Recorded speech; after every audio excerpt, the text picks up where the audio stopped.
Nagkainitan ang gwapong aktor at ang direktor sa taping ng isang drama series na ginagawa nila. Hindi naman talaga si Direk ang direktor ng drama series na tinatampukan ni gwapong aktor. Parang pinasalo muna sa kanya ang pagdidirect ng hindi pwede ang direktor talaga ng drama series.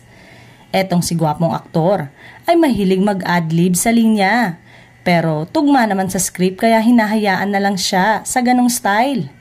Pero nang idinirect siya nitong direktor na humalili sa talagang direktor, posibleng nagulat sa style ni gwapong aktor.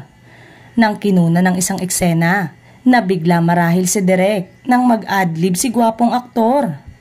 Nag-comment daw si Direk ng tipong siya na kaya ang mag-direct nito.